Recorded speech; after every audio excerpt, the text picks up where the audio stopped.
What's going on, people? We are Tottenham TV back here for another Tottenham update and more transfer rumours doing the rounds. There was an article yesterday from Matt Law, which we're going to dissect. And let's start off with what he's saying about Antonio Conte's targets this summer. So he says Antonio Conte wants 6 new signings in the summer. He ideally wants a centre-back, a right wing-back, 2 midfielders and a forward and a reserve goalkeeper. So not asking much, is he? No, I mean 6 new signings. That's going to be a tough ask. Because not even including, like, you know, a lot of people want a second centre back and more right backs as well, left wing back as well.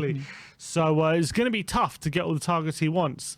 That 6 in itself is going to be tough enough, but that is kind of the remit if we're going to bridge the gap to the teams who are above us. That's where we need to improve. And I guess, look, reserve keeper, we're getting one. Looks like we're going to get one on free. We'll talk about that in a second. But in terms of 2 midfielders, I wonder what that means for the current midfielders we have. Whether obviously Winks, he's going to look to move on. Does that mean, is it creative midfielders? Is it midfielders of the same ilk that we have? It's going to be interesting to see. Obviously, a forward, we all know we've needed that for a while. But do we need more than one centre back potentially? But I guess I'm guessing that's also dependent on who we let go of as well. Like if we get a bid for Sanchez, maybe we look for another centre back. Yeah, I think these targets are probably on the face of maybe not selling anyone potentially. I mean, I know we're not going to bring in these without selling anyone, but these are the kind of holes he wants to fill in the squad that's currently in the squad. If you know what I'm saying. I mean, it's a tough ask. Of course it's a tough ask, especially with Daniel Levy at the bloody helm. There's definitely players out there we can get in these positions that I'm sure would massively improve the squad at decent prices as well. So I agree, we need all those positions. And some. But the thing is, we need more. That's the problem. But beggars can't be choosers, I guess. Yeah. But is that enough, do you think? Look, I think that we're not. Let's be honest now, we're not going to be signing 9 players in the summer, are we? And I think that to make a full rebuild of everything that we need to do is going to take more than one transfer window. So I think, is that enough to see us through to next season? It depends what our ambitions are next season. If our ambitions are to go and fight Liverpool and Man City, probably not. If our ambitions are just to solidify another year in top 4, well, a year in top 4, then maybe. Maybe have a good run at Champions League if we're there. Maybe that's also has to be an ambition if we can't. Because look, Kane needs to challenge for these top things. That's what fuels him. And if we're not going to be challenging again, then it's going to be difficult. I just think it's so unrealistic to think that we're going to be challenging for the title next season. I agree, but he needs to at least feel like we've got a chance or we're in the battle. But like with Man City going out and signing Haaland, that's going to get even more difficult to bridge the gap there. Liverpool seem to be going from strength to strength. I mean, we're miles apart from those clubs, and even with 6 signings we're still going to be miles apart. Yeah, but when we play them we're not. No, but when you're looking at the whole season, the outlook of the whole season, we are. Yeah, but if we can get these signings, maybe we can be more consistent. Maybe. I mean, we're going to have to massively punch above our weight like we done in the Poch era. And if we can do that, there's a small inkling of a chance. But on the face of things, looking to bridge the gap between Liverpool and Man City, I mean... Obviously, it's deluded to think we're going to win the league next season, no doubt about that. But that's what Conte is going to want to challenge for. Yeah, that's what he wants to challenge for. But is he going to be able to challenge for it? That's another question. I think there's one thing winning it, but there's one thing, you know, being in the fight. Yeah, and that's what he wants. Yeah. Well, we'll have to see what happens. We'll have to see how the transfer window does play out. But let's delve even deeper into this Matt Law article and talk about specifics now. And the first one he is talking about is Sam Johnstone of West Bromwich Albion. He says Tottenham are now optimistic of signing Sam Johnstone on a free transfer. I mean, we've spoken this about many a time over the past couple of weeks, both in agreement that he would be a very good backup to have and one for the English quota as well. Yeah, and it seems like it's getting more and more likely as the days go on. It seems to be the noises are positive on this one, so I'm glad that we're going to get him through the door. It looks like Galini's time is up at Tottenham, so yeah, I mean, I'm happy with bringing him in, and hopefully he can be an improvement on Galini. Yeah, let's hope. I mean, you'd like to hope so, wouldn't you? Because Galini hasn't really filled anyone with any sort of confidence when he's been in. But anyway, let's move on and let's talk about Joe Rodon now, the forgotten man at Spurs. Matt Law says that Tottenham will listen to bids for Joe Rodon this summer. What kind of club do you think come in for him, and how much do you reckon we got for him? I think he can be in a Premier League team, Like a Brighton or someone like that? Yeah, because I think he's shown enough at international level that he's a good centre back, and I think when he's had the chance of Tottenham to play, I don't think he's been awful, but I just don't think he's been like good enough to be in our back line at the moment. I think we have better defenders than him, so I do think that I don't know if we make a profit on him. Probably look to make our money back on him. Was it 12 million we signed? Yeah, so we're lucky to make our money back on him, to be honest. But I think we'll probably aim for that. But look, 12 million for a young international centre back is not terrible. So I think, so something like Brighton or I think a team in the Premier League will potentially look at him and think there's a player that they can develop. I agree. Next up, Calvin Phillips. Matt Law saying that Antonio Conte is understood to be a big fan of England midfielder Calvin Phillips, but it's highly questionable whether or not Levy would fork up the money for him. Obviously, he comes with that England tax, hasn't had the greatest seasons, plagued with injury, but everyone remembers the Euros he had. He was a very central figure in England getting to the final. Before that, he had a very strong season for Leeds, didn't he? And I, for one, would absolutely welcome this signing, but is Levy going to stump up the cash? I mean, he probably cost in excess of 50 million. Yeah, that's the thing. Could we get someone better than Phillips for that money? Maybe. Potentially, if you go to the European market, there might be better options. But I'm also a massive fan of Calvin Phillips. I think he's a top midfielder, and I think he's definitely good enough to be in a top 6 club, 100%. I think he would fit in like a glove at Tottenham, and I think he's also that one who adds a bit more quality on the ball than potentially we have already, and he's very, very solid as well. I think at the Euros he was brilliant. Did he start the final? I can't remember. He was definitely starting. He was starting the whole way through, wasn't he? Yeah, he did start the final. He must have started the final.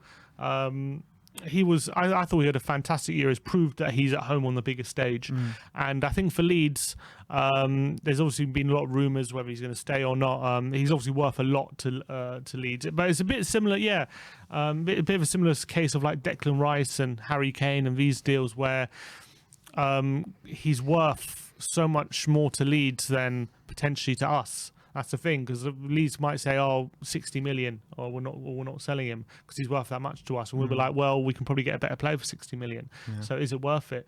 We'll have to wait and see if there's a negotiation there to be had. But for sure, he definitely improves our centre mid options, adds quality depth as well. And he's one who I think can get better than he was already showing. I think he can develop into How old is he? Maybe like 24, maybe 23, 24. I think it was 23 in the Euros. So I think he would be a fantastic signing for Spurs if we were to get him through. I've always been a massive fan of Calvin Phillips, and just depends on if the price is right. Yeah. All right, let's move on. Let's talk about Christian Eriksen again now. Ali Gold saying, while Christian Eriksen did not part Spurs on the best of terms with the hierarchy, he loved the club and is believed to want to remain in London. So some more, some somewhat positive news that he wants to remain in London. But do you think that... Hope it's the right side of London. Yeah, I know. do you think that his kind of terms with the hierarchy will play too much into this? I hope not. I remember watching that thing on the Amazon documentary. Eriksen was just frustrated, from what I could gather, that Tottenham were demanding, 20 million? And obviously Inter Milan at the time, with Eriksen having 6 months left of his contract, weren't prepared, seemingly at the time weren't prepared to go that high, but Tottenham were digging their heels in, and he was just getting frustrated about the situation where he just wanted to go. He had a club willing to sign him, but Tottenham were stopping that. So I think that was a source of frustration. I don't think it was anything to do with like how much he was being paid or the atmosphere or anything around the club. I think he was happy at Tottenham and he liked his teammates and all that kind of stuff. But I think the way that his exit was handled by the hierarchy probably pissed him off. But look, that's how Levy operates, isn't he? He tries to get every penny he can, and you can't. Can you from that point of view, from a guy running the club trying to do what's financially right?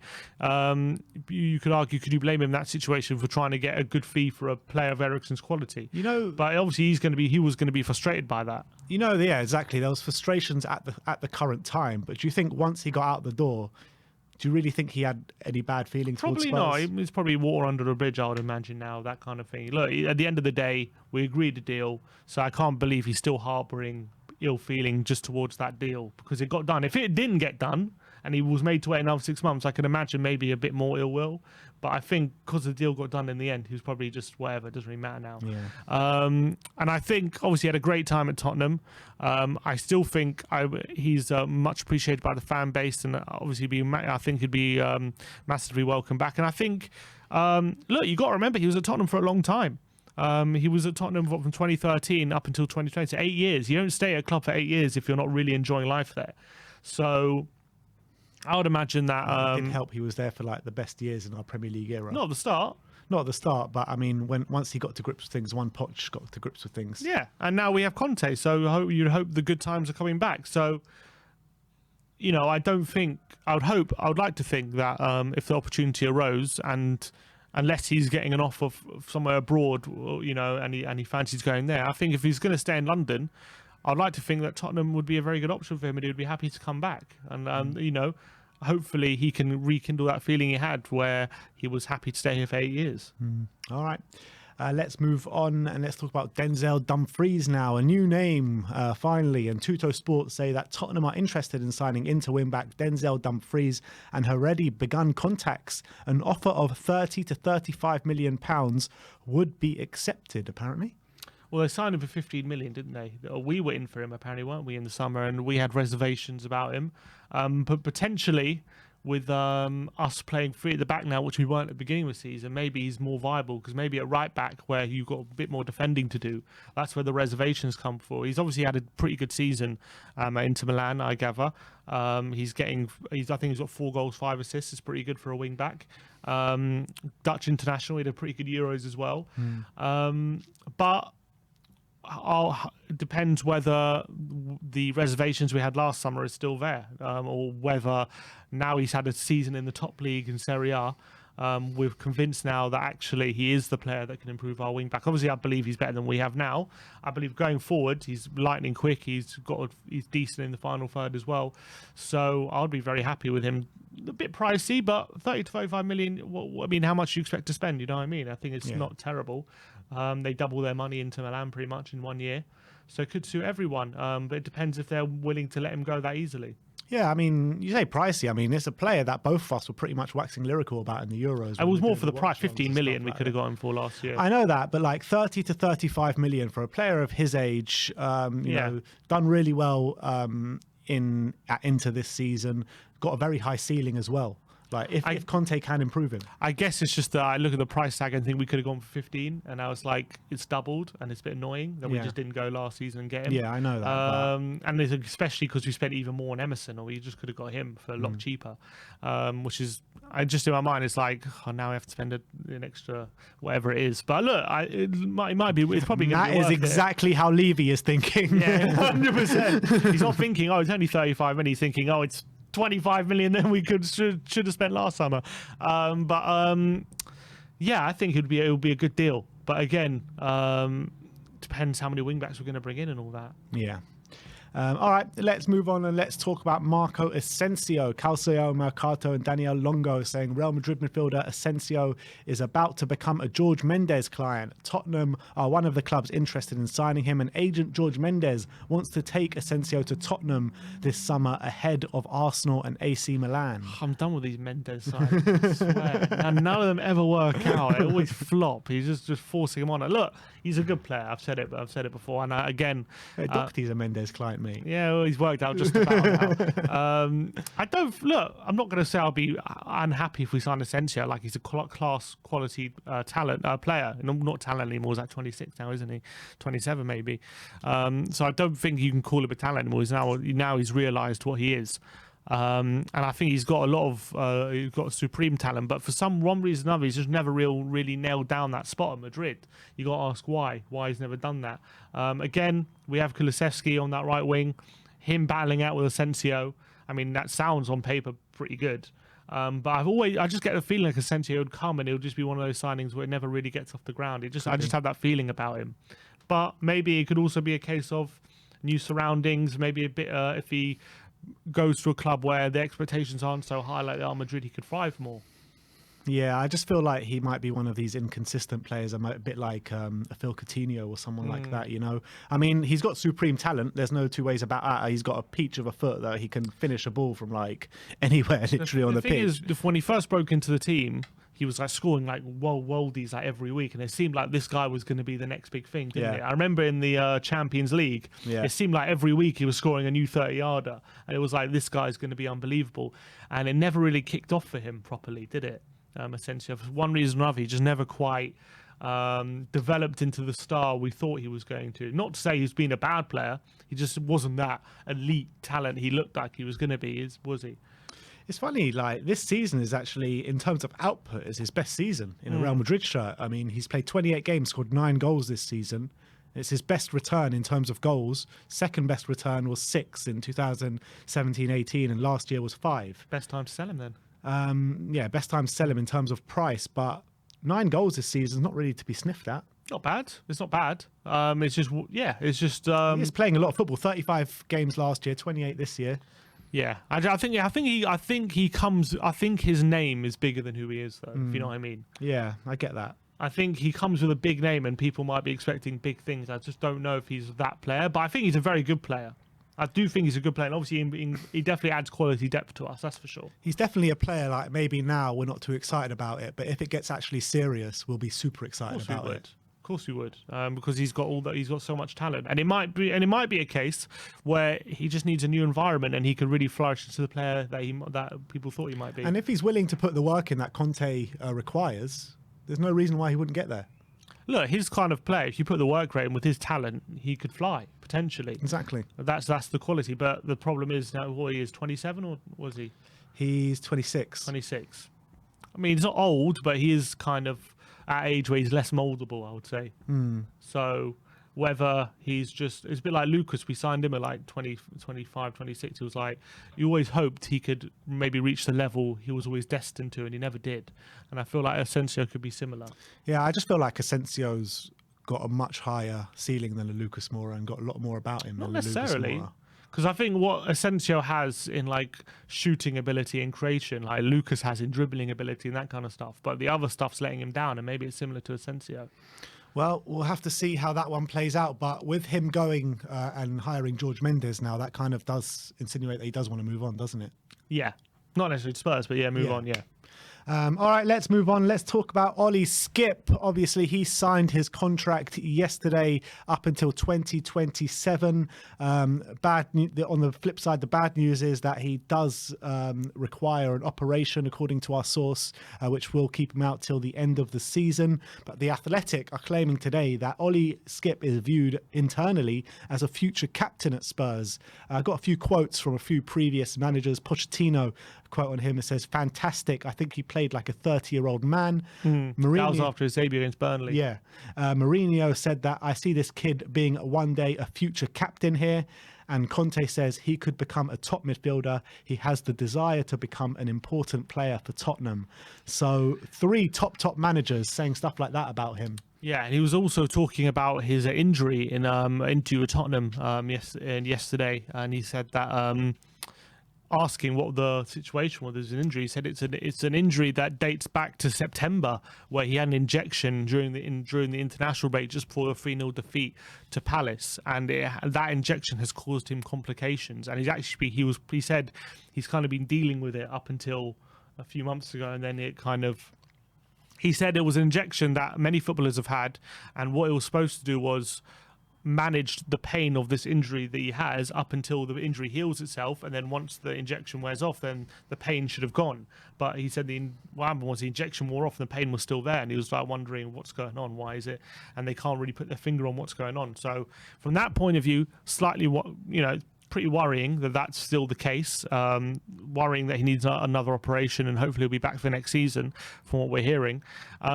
And it's a bit frustrating for him because it was such a great season, and especially as well the fact that he was playing with a supposed injury as well. means it's even more impressive how he was performing throughout the season. And it's just so frustrating that he had done such good work breaking into the team, being a first team player and playing consistently, and then this injury's really hampered that progression, I feel. Not necessarily playing wise, just minutes wise and developing himself as a proper Tottenham player. It's really hampered that, and that's been a massive shame. But I'm very happy that they've shown trust in him. They believe in him. They've given him this contract now.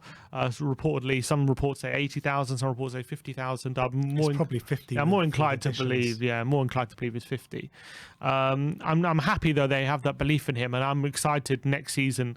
Hopefully, he'll start playing again better than he was before and really develop into that midfielder that he was promising to be, because at his age, to playing how he has been playing with that maturity and that authority in the centre is absolutely fantastic. And the fact that he's a Tottenham boy as well really gives him that extra sense of passion when he plays for Tottenham, which I feel like sometimes you don't always get from new signings and things like that, who have to grow to love Tottenham, whereas he already loves Tottenham. That's why it's always perfect when it's always better when you have an academy product who's good enough rather than having a new signing. That's always the better situation. So hopefully next season things are back to normal. But he's a brilliant prospect. I really believe he's such a huge talent, and I'm happy that the other managers see it, and hopefully next season he gets back to playing. Yeah, and I mean, coming from Conte and Jose Mourinho, both of them two absolute legends of the game, and also two managers where you might say they don't give youth the biggest chance, or maybe that's the kind of perception of these two managers, that they don't give youth the chance. For them to speak about Ollie Skipp is mad praise, isn't it? Yeah, none of them had any reservation. Well, I mean, Mourinho, obviously, he was very young there. On the loan, isn't he? Yeah, he had a few appearances under Mourinho, but obviously Conte trusted him massively, didn't he? He started his first 10 games or so, didn't he, when Conte first came in? So really did trust him. So it's amazing Skipp and Bentancur still haven't played together. It's quite mad to think, but yeah, he's massive praise, and hopefully international recognition. If he comes back next season as strong as he was, hopefully he won't be too far away. Can you imagine if we didn't get Bentancur in the end on the last day of the window? We'd have to force with Winks and Højbjerg whole season. Wow, we wouldn't be nowhere near top 4. Yeah. Just before we end the show, there was one update that I actually missed out, which I'll just read to you now. It's again from the Matt Law article on Jed Spence, and he says Tottenham may have to consider Jed Spence over Wilfried Singo unless they can sell Emerson Royale. So he's kind of insinuating that if we sell Royale, we might go for the both. Yeah, which would be great, I think. Why? Because he's implying that Doherty's going to be sold. Well, he hasn't said anything about Doherty, but I'm guessing that's what he's implying. Want three right wing Yeah, backs? I can't see that. Unless it's like get this Spence and another one, and maybe loan out Spence maybe for a year or something. Maybe could be that kind of case. But yeah, I mean, he's obviously showing great. He recently got Young Player of the Month, Player of the Month, and Goal of the Month. Jed Spence, did he? Yeah, in 1 month he got all 3 of them. He got 3 Didn't awards. Gareth Bale once get Young Player and Player of the Year? Yeah, this is of the month. Yeah. So clearly, very highly thought for the Championship. So maybe he's one that we don't want to miss the boat on. Yeah, I agree.